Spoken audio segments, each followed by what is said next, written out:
Hello दोस्तों, तो आज की इस वीडियो में मैं और भी कुछ एमसीक्यूज लेके आई हूँ सॉइल मैकेनिक्स के, जो कि मेनली हमारे कंसोलिडेशन के होंगे। लेकिन कंसोलिडेशन जो हमारा टॉपिक है, इसके एमसीक्यू कराने से पहले कुछ जो टॉपिक्स थे उनके एमसीक्यूज रह गए थे। ठीक है, तो उनके कुछ क्वेश्चन मैंने लिया है, तो उसको पहले देखते हैं। हमारे यहाँ पे नेक्स्ट क्वेश्चन है, Boussinesq's influence factor for a vertical pressure at a depth Z and at the center of circular area of diameter A carrying uniformly distributed load is। तो हमको यहाँ पे क्या बोल रहा है, बॉसिंग्स हमको इन्फ्लुएंस फैक्टर निकालना है। तो कहाँ पे निकालना है कि एक सर्कुलर, हमको यहाँ पे सर्कुलर लोडेड एरिया बोल दिया है। ठीक है, यहाँ पे देखिए, यहाँ पे अगर हमारा इस तरह से कोई भी सर्कुलर एरिया है जो कि हमारा यूनिफॉर्मली लोडेड है। ठीक है, यूनिफॉर्मली लोडेड है मतलब कि इसमें क्या है, पूरी तरह से इधर लोड लग रहा है। ये इस तरह से, ये पूरी तरह से यूनिफॉर्मली लोडेड है।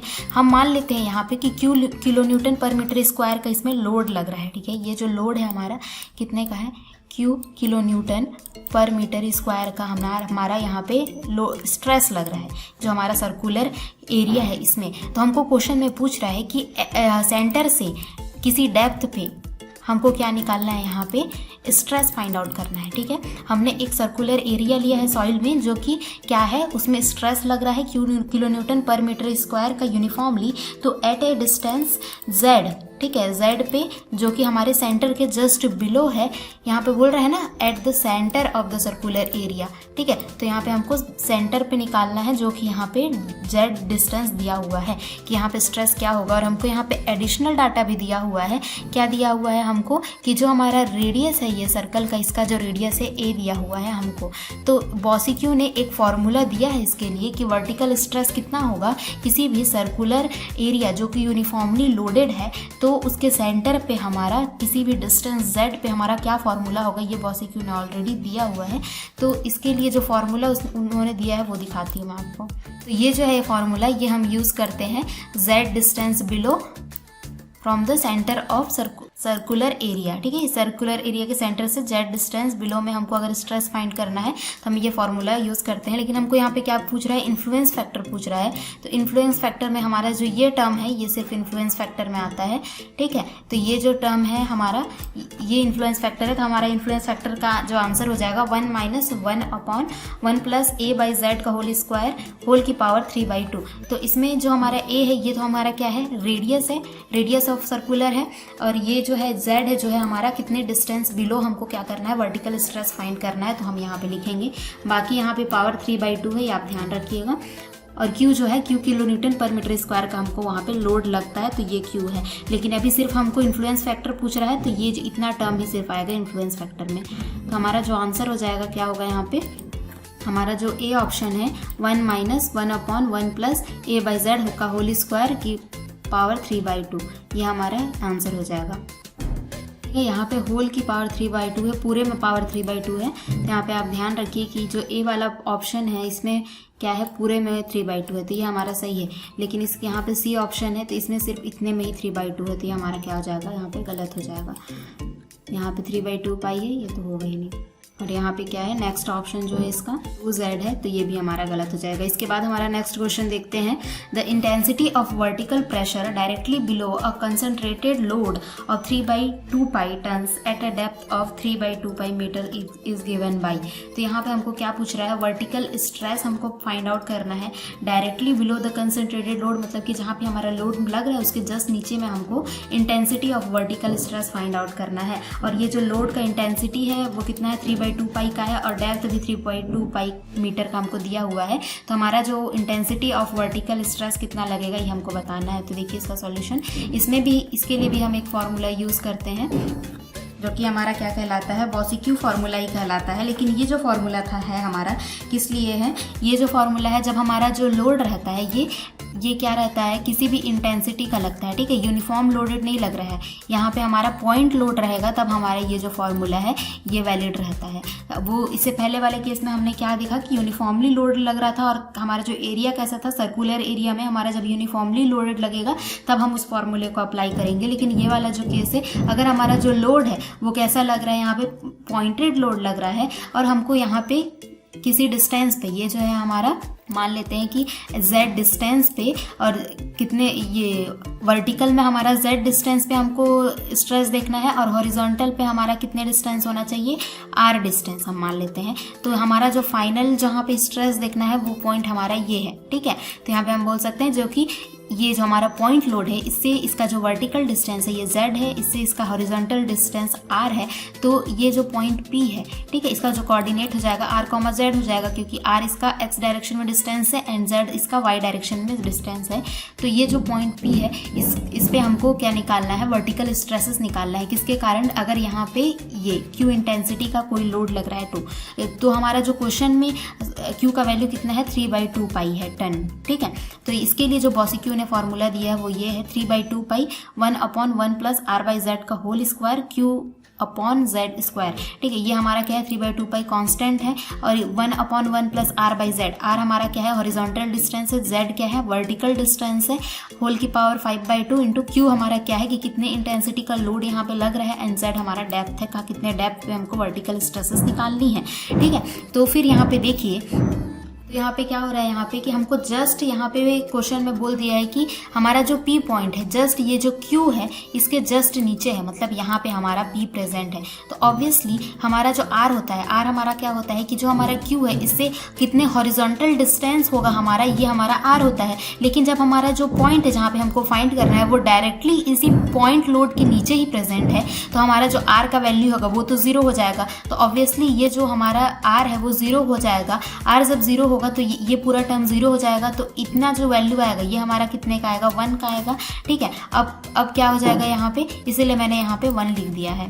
यहाँ पे ये जो है 1 आ जाएगा, आपको समझ में आ गया होगा। ये 3/2 पाई, ये r की 0 होगी तो ये पूरी वैल्यू क्या आ जाएगी, 1 हो जाएगी, 1/1 प्लस 0, तो ये क्या आ जाएगा, 1 हो जाएगा। और यहाँ पे Q लोड का इंटेंसिटी हमको दिया हुआ है 3/2 पाई का टन का, और यहाँ पे z स्क्वायर, तो हमको डिस्टेंस में भी कितना दे दिया है, 3/2 पाई दिया हुआ है, ठीक है। तो यहाँ पे z की जगह 3/2 पाई हमने यहाँ पे पुट कर दिया है, बस यहाँ पे सिंपली पुट कर दिया है। तो इसको आप सॉल्व करेंगे तो कितना आ जाएगा, 1 टन पर मीटर स्क्वायर का हमारा आ जाएगा, ठीक है। तो ये जो हमारा फॉर्मूला है इसको आप डायरेक्ट ध्यान रखिए ये दोनों केस के लिए। सर्कुलर केस में हमारा क्या फॉर्मूला होगा, जब हमारा जो लोड है वो कैसा लगेगा, पॉइंटेड लगेगा, तब हमारा किसी भी डिस्टेंस z पे एंड हॉरिजॉन्टल डिस्टेंस हमारा r रहेगा, तब हमारा क्या फॉर्मूला होगा। ये जो हमारा बॉसिक्यू ने दोनों केस के लिए जो फॉर्मूला दिया है इसको आप डायरेक्टली ध्यान रखिए। और भी बहुत सारे केसेस के लिए इन्होंने फॉर्मूला दिया है, लेकिन अभी यही दोनों केस के मैंने क्वेश्चंस देखा, तो फिर इसी के लिए इन्हीं फॉर्मूले को मैं अभी बता रही हूँ, ठीक है। और इसको याद कैसे रखेंगे कि जब हमारा जो पॉइंटेड लोड लगेगा तो हमारा जो पावर रहेगा वो क्या होगा, 5/2 हो जाएगा, और जब हमारा यूनिफॉर्मली डिस्ट्रीब्यूटेड लोड रहेगा तो हमारा जो पावर हो जाएगा वो क्या हो जाएगा, 3/2 हो जाएगा, ठीक है। बाकी यहाँ पे ये कांस्टेंट वगैरह उसमें नहीं होता है, तो इसको आप ध्यान रखिए। इसके बाद हमारा नेक्स्ट क्वेश्चन देखते हैं हम। यहाँ पे आंसर हमारा 1 टन पर मीटर स्क्वायर हो जाएगा। 70 क्वेश्चन है, vertical stress on a vertical line at a constant radial distance from the axis of vertical load. तो यहाँ पे हमको क्या बोल रहा है कि वर्टिकल स्ट्रेस निकालना है on a vertical line at a constant radial distance from the axis of vertical load.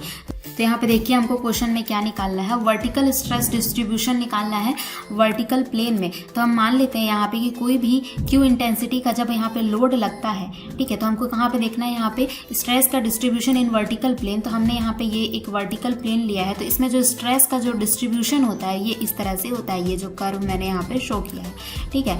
तो ये जो कर्व रहता है वो कहाँ पे, यहाँ पे कुछ डिस्टेंस बाद यहाँ पे मैक्सिमम रहता है।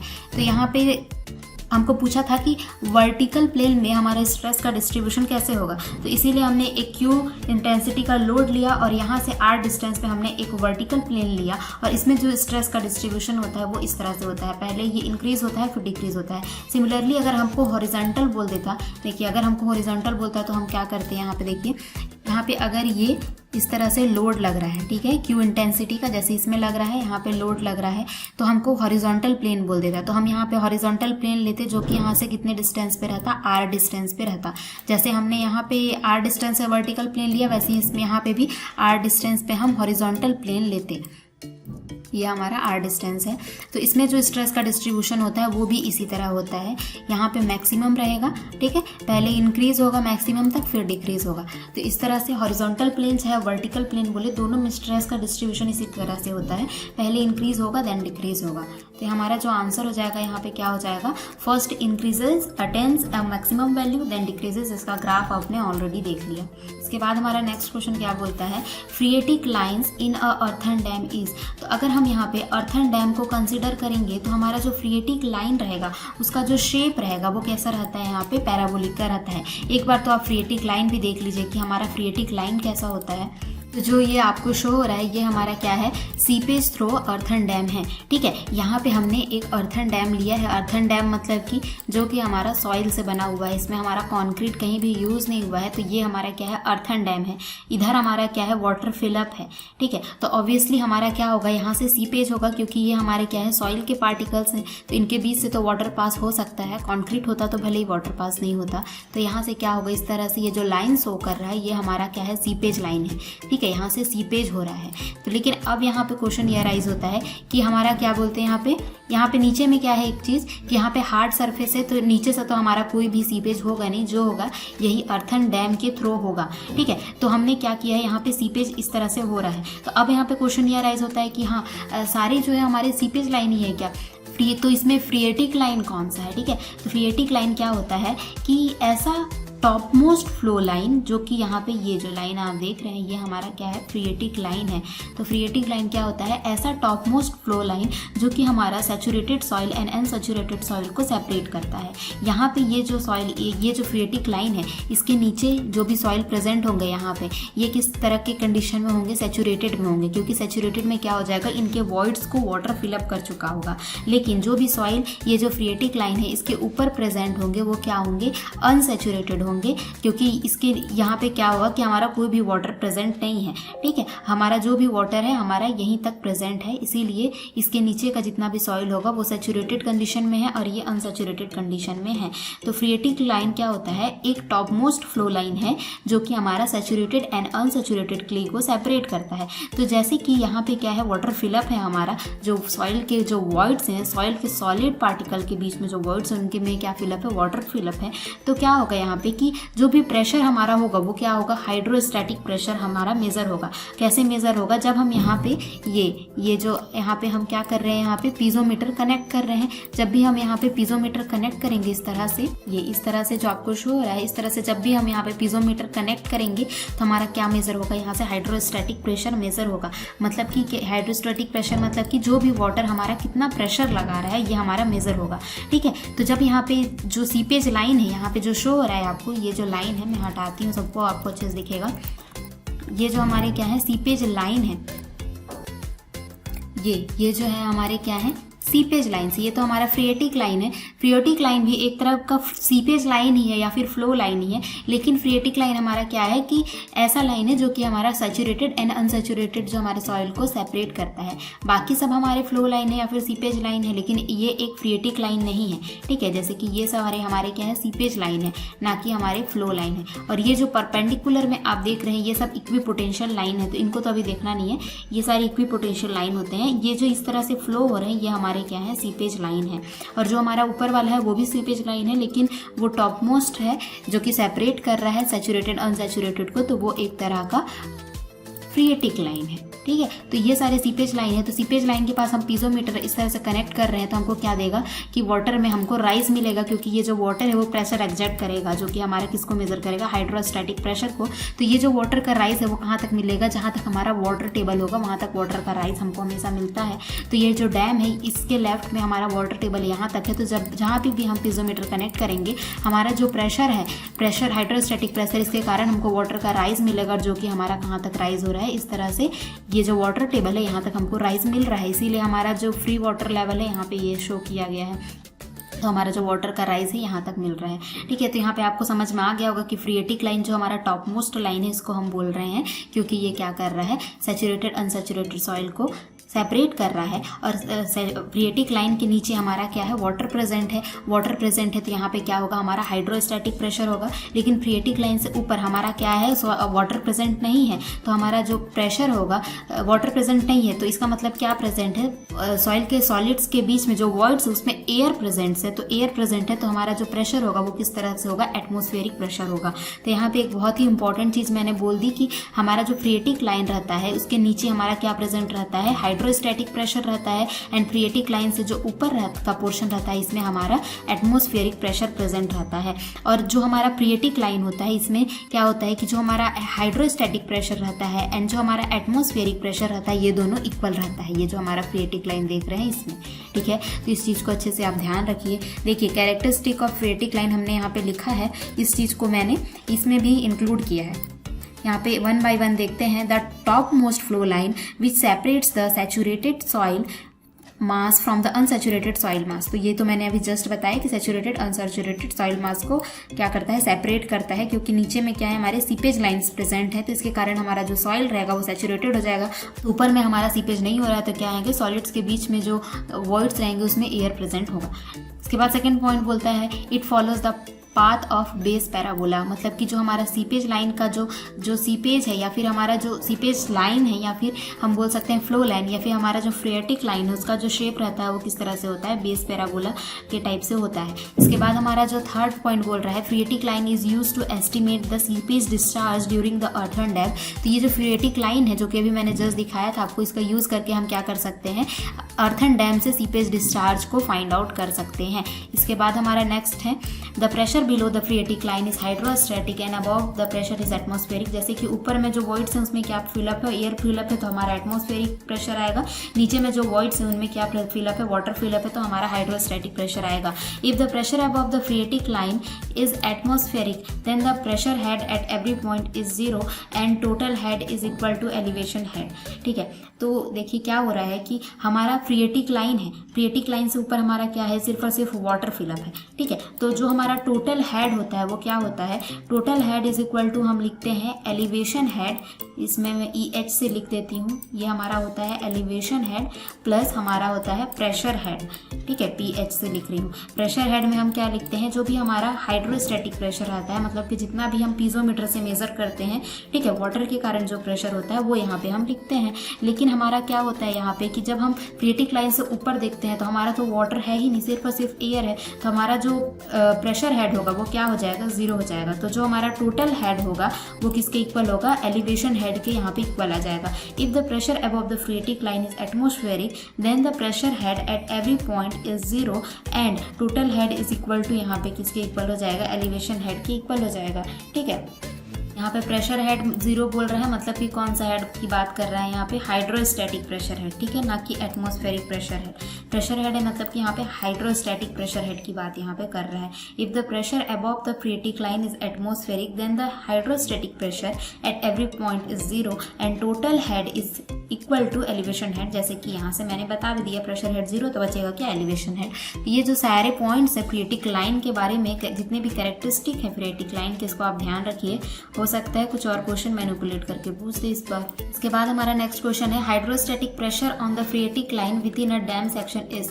तो मैंने भी जस्ट बताया कि जो हमारा हाइड्रोस्टैटिक प्रेशर रहता है वो क्या रहता है, within the dam section कि कहाँ पे हाइड्रोस्टैटिक प्रेशर ऑन द कहाँ पे पूछ रहा है, यहाँ पे फ्रिएटिक लाइन में पूछ रहा है। ठीक है, तो फ्रिएटिक लाइन में जो हमारा हाइड्रोस्टैटिक प्रेशर रहता है वो किसके इक्वल रहता है, एटमॉस्फेरिक प्रेशर के इक्वल रहता है। तो हमारा जो सेकंड ऑप्शन होगा यहाँ पे सही आ जाएगा।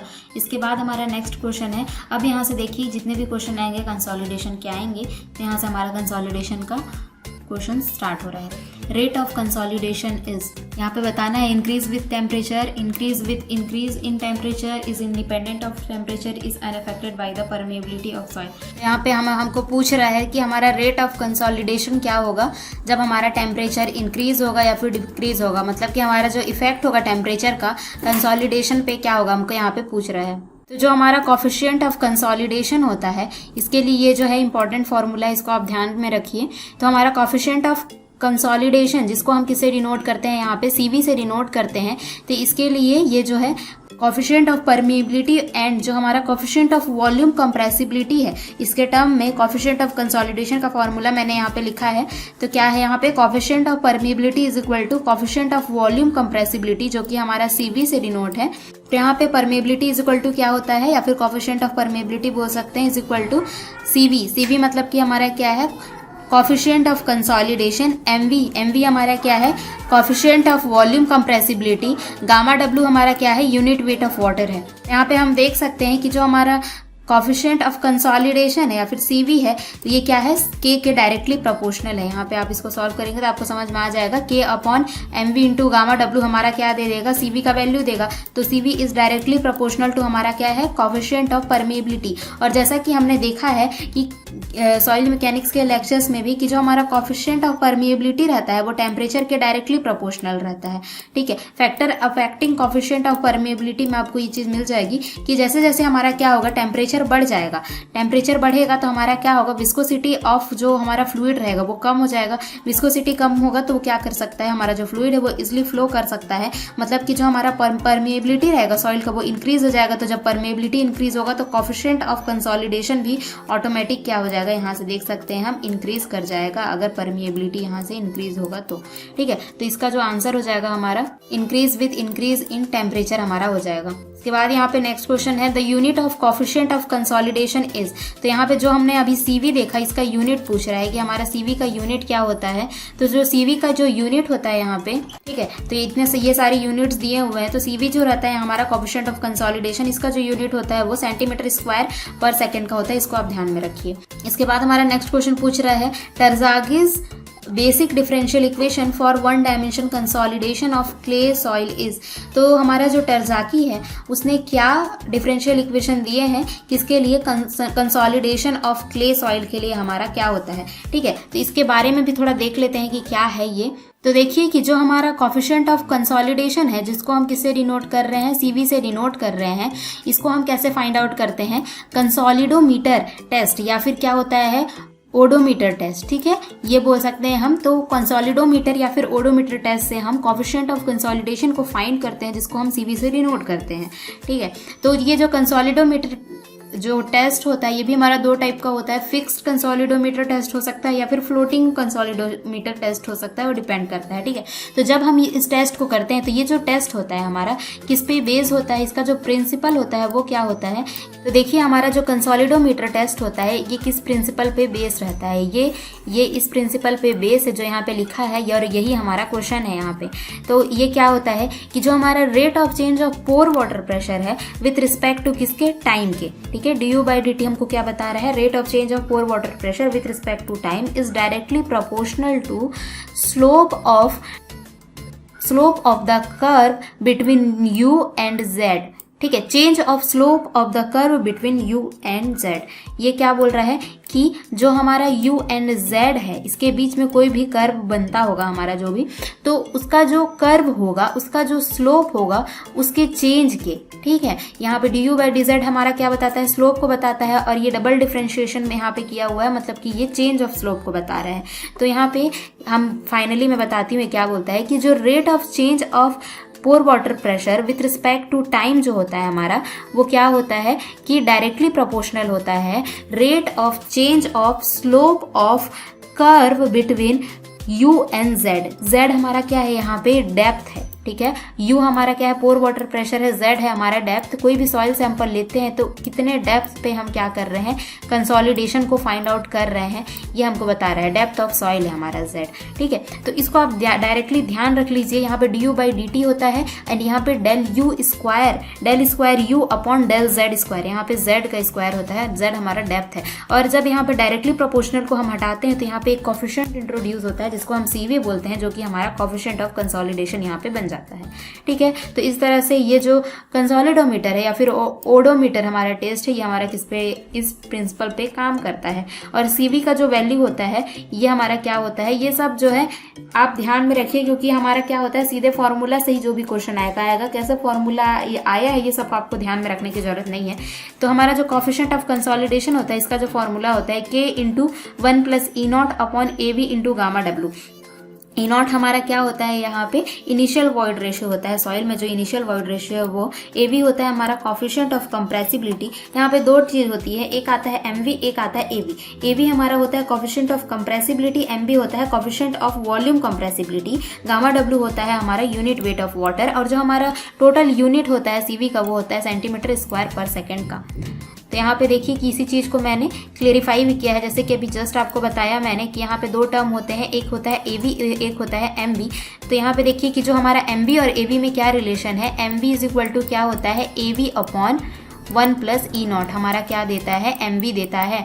तो यहाँ पे क्या लिख सकते हैं हम, ये 1 प्लस ई नॉट यहाँ पे एवी के नीचे आ जाएगा, तो क्या हो जाएगा, सीवी इज इक्वल टू के अपॉन यहाँ पे एवी अपॉन 1 प्लस ई नॉट को हमने यहाँ पे एमवी से रिप्लेस कर दिया, और ये हमारा क्या है, गामा डब्ल्यू है। तो सीवी का ये जो है फॉर्मूला बन गया। तो के इज इक्वल टू हम क्या लिखते हैं, सीवी एमवी गामा डब्ल्यू, जो कि हमने इससे एक दो पहले क्वेश्चन में भी देखा था कि ये यूज हो रहा था। ठीक है, तो एवी हमारा कोफिशिएंट ऑफ कंप्रेसिबिलिटी है, m v coefficient of volume compressibility है, सीवी कोफिशिएंट ऑफ कंसोलिडेशन है, और के हमारा क्या है, कोफिशिएंट ऑफ परमिएबिलिटी है।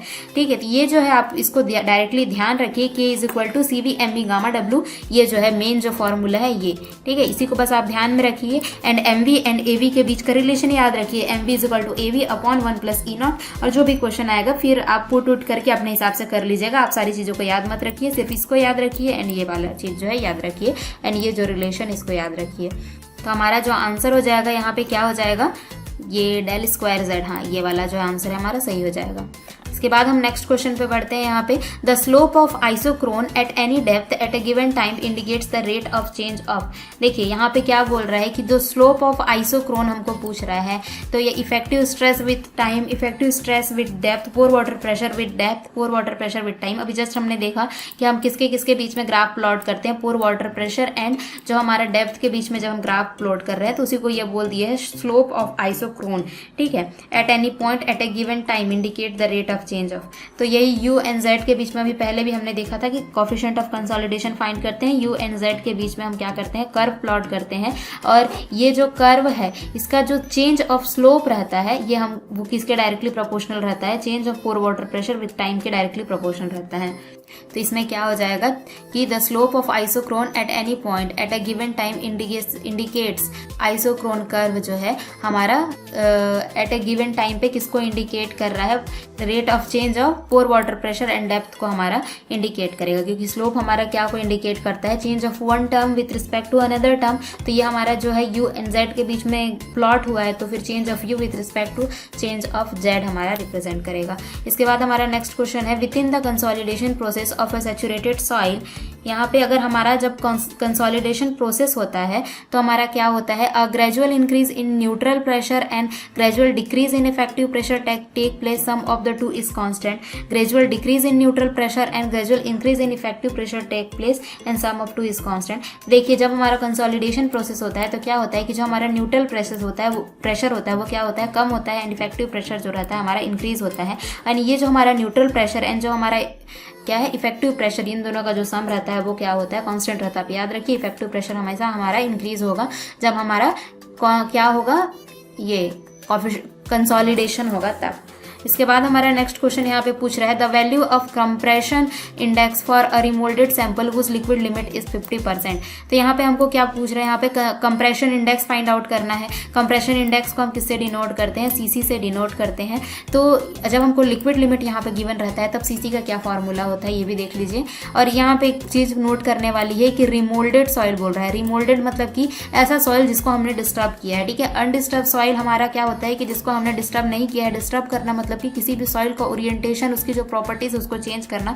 सॉइल को अगर हम एक जगह से डिग करके दूसरी जगह प्लेस भी कर देते हैं तो वो क्या हो जाता है, रिमोल्ड हो जाता है। उसकी जो प्रॉपर्टीज है, उसमें जो वॉइड रेशियो है, वो सारी चीजें चेंज हो जाती हैं। ठीक है, तो ये सारी चीजें होती हैं। तो देखते हैं कि हमारा क्या होता है कि जब हमको क्या दिया हुआ है, कंप्रेशन इंडेक्स दिया हुआ है, तो इस केस में जब लिक्विड लिमिट भी पता है तो हमको कैसे निकालते हैं compression index in case of remoulded soil. तो देखिए इसके लिए मैंने फॉर्मूला भी लिखा हुआ है।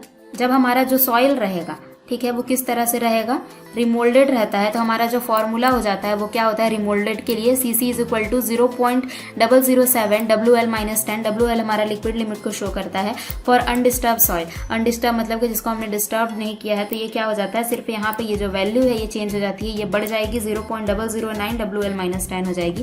तो यहाँ पे हमको रिमोल्डेड के लिए पूछा या फिर डिस्टर्ब टाइप की सॉइल के लिए पूछा है, तो हमारा जो लिक्विड लिमिट है हमारा कितना है 50% का है, तो हम यहाँ पे 50 डायरेक्ट पुट कर देंगे, तो क्या हो जाएगा 0.007 मल्टीप्लाई बाई 50 माइनस 10, तो ये हमारा कितना देगा 0.28 का दे रहा है। ठीक है, तो इस वीडियो में बस इतना ही। आगे के जो क्वेश्चंस हैं उनको मैं नेक्स्ट वीडियो में कवर करूंगी, नहीं तो ये वीडियो बहुत ही ज़्यादा लेंथी हो जाएगा। ठीक है, thank you so much for watching this video.